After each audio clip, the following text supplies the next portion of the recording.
Hello नमस्कार साथियों, मैं अरुण कुमार गिरी एडुटेक विराट में आप सभी का हार्दिक स्वागत करता हूं। दोस्तों, आप सभी के लिए बायोलॉजी का एक शानदार प्रैक्टिस सेट 7 लेकर आया हूं, जो ऑल कॉम्पिटिटिव एग्ज़ाम के लिए काफ़ी मददगार साबित होगा। आप सभी से अनुरोध है कि हमारे इस वीडियो को शुरू से अंत तक ज़रूर देखें। कभी भी किसी भी वीडियो को अधूरा देखने का प्रयास ना करें। किसी भी वीडियो की खासियत तभी पता चलती है जब उसे हम शुरू से अंत तक देखते हैं। तो आइए शुरू करते हैं।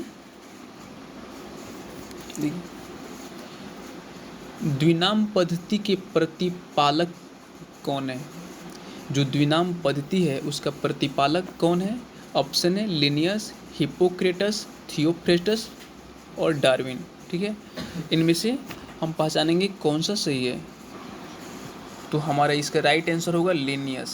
लिनियस जो है, लिनियस एक वैज्ञानिक है जिन्होंने द्विनाम पद्धति को प्रतिपादित किया था। ठीक है, हम नेक्स्ट क्वेश्चन पर चलते हैं। अगला क्वेश्चन है, मुख से निकली जो लार है उसका पाचन, मुख से जो निकली लार है वो किसका पाचन करती है? ऑप्शन है वसा का, विटामिन का, स्टार्च का, प्रोटीन का। तो इसका राइट आंसर होगा स्टार्च का। ठीक है ना, जो हमारे मुख से लार निकलते हैं जो भोजन को पचाने में सहायक होते हैं वो स्टार्च का जो पाचन करते हैं। किसका पाचन करते हैं? तो स्टार्च का पाचन करते हैं। ठीक है, तो अगले क्वेश्चन पे चलेंगे। वॉशिंग सोडा का रासायनिक नाम में क्या है, या वॉशिंग सोडा क्या है? ठीक है ना, ऑप्शन में है hydrated sodium carbonate, sodium chloride, sodium carbonate, calcium carbonate. ठीक है, तो इसका राइट आंसर होगा सोडियम कार्बोनेट। ठीक है, वॉशिंग सोडा या वॉशिंग सोडा को धोने का सोडा कहते हैं, जिसका रासायनिक सूत्र क्या होता है? सोडियम कार्बोनेट होता है, NaCO3 होता है। ठीक है, तो इसका राइट आंसर सी होगा, सोडियम कार्बोनेट। अगला क्वेश्चन है, कॉर्क निम्नलिखित में से किस पेड़ से प्राप्त किया जाता है? कॉर्क जो बैडमिंटन में हम यूज करते हैं, खेलते हैं, वो किस पेड़ से प्राप्त किया जाता है? तो कर्क जो होता है, कॉर्क एक क्वैकर्स से प्राप्त होता है। किससे प्राप्त होता है?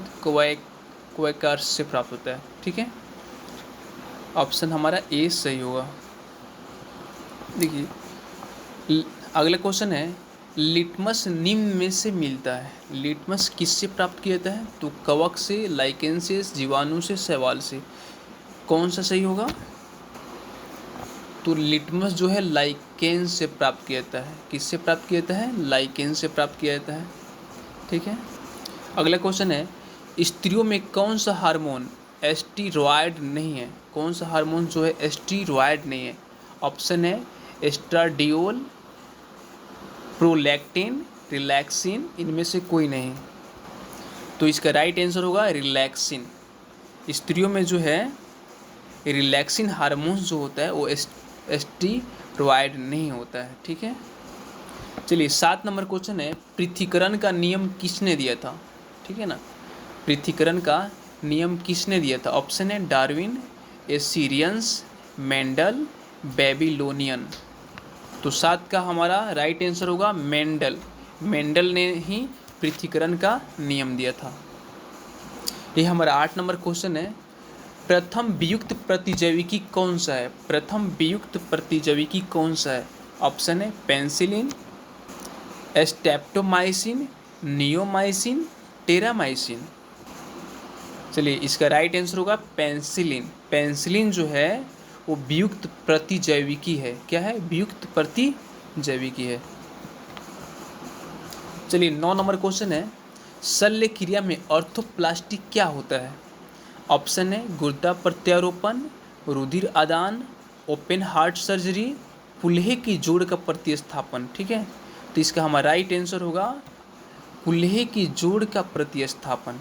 शल्य क्रिया में ऑर्थोप्लास्टी क्या है? तो कुल्हे की जोड़ का प्रतिस्थापन है। ठीक है, चलिए 10 नंबर क्वेश्चन है, दूध के दही के रूप में जमने का कारण है। दूध को दही के रूप में जमने का कारण क्या है?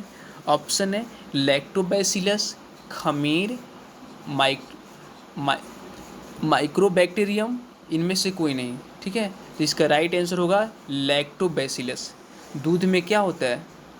दूध में हमारा एक लैक्टोबैसिलस नामक जीवाणु होता है, जिसकी संख्या में जब बढ़ जाती है तो क्या होता है, लैक्टिक अम्ल की मात्रा भी बढ़ जाती है और दूध दही में बदल जाता है। ठीक है, यानी लैक्टोबैसिलस जो है अपने संख्या में काफ़ी वृद्धि करने लगता है, और काफ़ी वृद्धि होने से क्या होता है, दूध दही में बदल जाता है।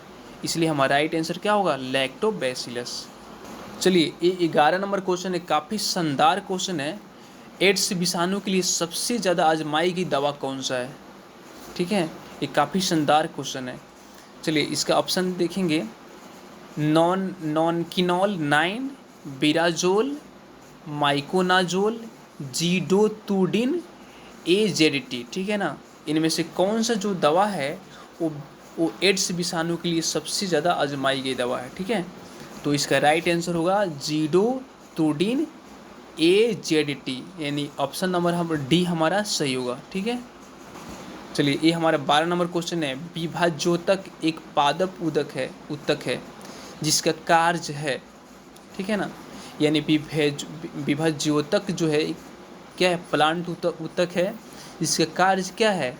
ऑप्शन है श्रवण, जल और खनिजों का अंतरण, पादप देह को मजबूती प्रदान करना, नई कोशिकाएं बनाना। ठीक है, चलिए, इसका राइट आंसर है नई कोशिकाएं बनाना, यानी विभाज्योतक एक पादप ऊतक है जिसका कार्य क्या होता है, नई कोशिकाओं को बनाना। ठीक है, चलिए, ये हमारा 13 नंबर क्वेश्चन है, शानदार क्वेश्चन है।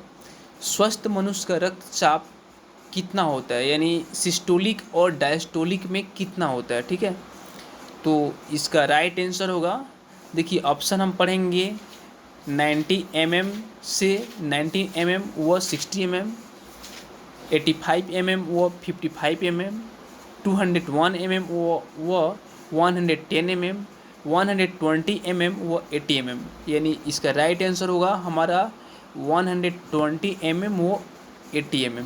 इसका यानी डी ऑप्शन सही होगा, क्योंकि 120 क्या होता है, सिस्टोलिक होता है और 80 डायस्टोलिक होता है। 120/80 हमारा इसका राइट आंसर होगा। ठीक है, तो आगे चलते हैं। चलिए, ये हमारे 14 नंबर क्वेश्चन है, छाया में पनपने वाले पौधे को क्या कहते हैं? जो छाया में पौधे पनपते हैं उसको क्या कहते हैं? ऑप्शन है हेलियोफाइट्स, सियोकाइट्स, थियोफाइट्स, इनमें से कोई नहीं। चलिए, इसका राइट आंसर होगा सिकोकाइट्स कहते हैं। छाया में पनपने वाले पौधे को क्या कहते हैं? सिकोकाइट्स कहते हैं। ऑप्शन हमारा बी करेक्ट होगा। चलिए, ये हमारा 15 नंबर क्वेश्चन है, भ्रूण किस में मिलता है? भ्रूण हमें किस में मिलता है? ऑप्शन है बीज में, कली में, पर्ण में, फूल में। चलिए, इसका राइट आंसर होगा बीज में। भ्रूण हमें किस में मिलता है? तो बीज में मिलता है। ठीक है, चलिए, ये हमारा 16 नंबर क्वेश्चन है, मनुष्य के शरीर में पैर की हड्डी होती है। मनुष्य के शरीर में जो पैर की हड्डी होती है वो कैसी होती है? तो ठोस होती है कि कीलक होती है, संरंध्री होती है या खोखली होती है? तो इसका राइट आंसर होगा खोखली होती है। मनुष्य के शरीर का जो पैर है, पैर की जो हड्डी है वो क्या होती है? खोखली हड्डी होती है। ठीक है, ऑप्शन हमारा डी करेक्ट होगा। चलिए, ये हमारा 17 नंबर क्वेश्चन है, पौधे में गैसों के आदान प्रदान के लिए रहते हैं, क्या रहते हैं? ऑप्शन ए रंध्र, जड़, टहनी, तना। इसका राइट आंसर क्या होगा? रंध्र होगा। पौधों में गैसों के आदान प्रदान के लिए क्या होता है? रंध्र होता है। ये हमारा 18 नंबर क्वेश्चन है, निम्न में से कौन सा मनुष्य में अवशेषीय अंग नहीं है? कौन सा अवशेषीय अंग नहीं है? ऑप्शन है वर्मी फार्म अपेंडिक्स, सामने वाले चपटे दांत, करनाभ मांसपेशिया, निकटेटिंग पर्दा। देखिए, इनमें से कौन सा अंग जो है अवशेषी नहीं है? तो हमारा ऑप्शन बी सही होगा, सामने वाले चपटे दांत। ठीक है ना, ये हमारा अवशेषी अंग नहीं है। चलिए, ये हमारा 19 नंबर क्वेश्चन है, सोल्डर धातु किस धातु का मिश्रण है? ऑप्शन है जिंक, टिन और जिंक, टिन और लेड, जिंक और लेड, कॉपर और जिंक। तो इसका राइट आंसर क्या होगा? कॉपर और जिंक। सोल्डर जो धातु होता है वो कॉपर और जिंक का क्या होता है? मिश्रण होता है। ऑप्शन डी हमारा करेक्ट होगा। चलिए ये हमारा 20 नंबर क्वेश्चन है। पादपों में सबसे बड़ा शुक्राणु मिलता है। पादपों में सबसे बड़ा शुक्राणु मिलता है। ऑप्शन है फलियों में, अनावृत बीजी पौधे में, मौस में, फर्नों में। चलिए इसका राइट आंसर होगा अनावृत बीजी पौधे में। अनावृत बीजी पौधों में सबसे बड़ा शुक्राणु मिलता है। ठीक है, चलिए यही हमारे 21 नंबर क्वेश्चन है। निम्न में कौन सा एंजाइम लार में पाया जाता है? ऑप्शन है टाइलिन, कैमोट्रिप्सिन, ट्रिप्सन, पेप्सिन। इसका राइट आंसर होगा टाइलिन। टाइलिन जो है हमारे लार में पाया जाता है। ठीक है, ये हमारा 22 नंबर क्वेश्चन है। केल्प प्राप्त होता है। केल्प प्राप्त होता है। ऑप्शन है जलीय शैवालों से, शैवालों से, समुद्री शैवालों से, लाइकेंस से। चलिए इसका राइट आंसर क्या होगा? समुद्री शैवालों से। केल्प हमें किससे प्राप्त होता है? तो केल्प हमें समुद्री शैवालों से प्राप्त होता है। ऑप्शन हमारा सी सही होगा। चलिए ये हमारा 23 नंबर क्वेश्चन है। पादप रोगों के लिए सबसे पहले निम्न कवकनाशक की खोज हुई। पादप रोगों के लिए यानी पेड़ पौधा के रोगों के लिए सबसे पहले कौन सी कवकनाशी की खोज हुई? ऑप्शन है डीडीटी, बोरडेक्स मिश्रण, सुरामीन, नाइट्रोसन। चलिए इसका राइट आंसर होगा बोरडेक्स मिश्रण। ठीक है, ऑप्शन बी हमारा करेक्ट होगा। चलिए 24 नंबर क्वेश्चन है। टिक्का रोग किस में होता है? ऑप्शन है चावल में, मूंगफली में, गन्ना में, ज्वार में। चलिए टिक्का जो रोग होता है वो मूंगफली में होता है। किस में होता है? मूंगफली में होता है। ऑप्शन बी हमारा करेक्ट होगा। चलिए 25 नंबर एक क्वेश्चन है। मनुष्य में ऐच्छिक गतियों का नियंत्रण किसके द्वारा होता है? ऑप्शन है सेरिब्रम, सेरिबेलम, थायराइड, इनमें से कोई नहीं। चलिए इसका राइट आंसर होगा सेरिब्रम। सेरिब्रम के द्वारा मनुष्य अपनी ऐच्छिक गतियों का नियंत्रण करता है। चलिए ये 26 नंबर क्वेश्चन है। जंतुओं में होने वाली फुट एंड माउथ रोग किसके कारण उत्पन्न होती है? ऑप्शन है प्रोटोजोआ, विषाणु, कवक, जीवाणु। इसका राइट आंसर होगा विषाणु। फुट एंड माउथ रोग विषाणु के कारण उत्पन्न होती है। चलिए 27 नंबर क्वेश्चन है। जिस पादप में नर और मादा दोनों पुष्प उपस्थित हो उसे कहते हैं? ऑप्शन है द्विलैंगिक, पृथकलिंगी, उभयलिंगाश्रयी, इनमें से कोई नहीं।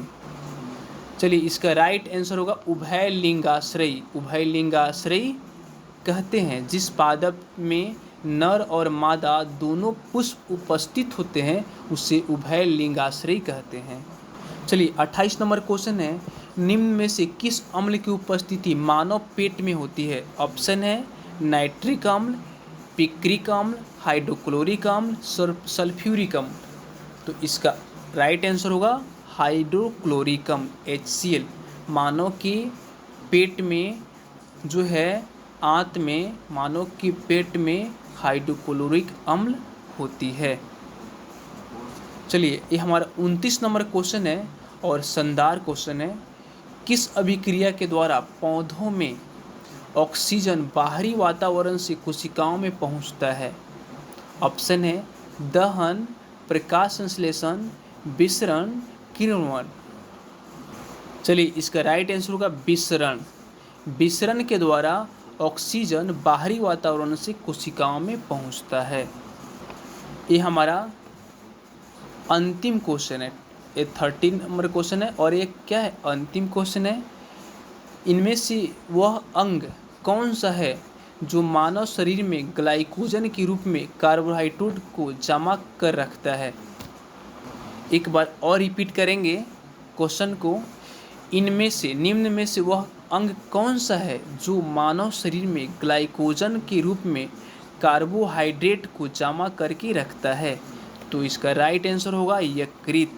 यकृत जो है ग्लाइकोजन के रूप में कार्बोहाइड्रेट को जमा करके रखता है।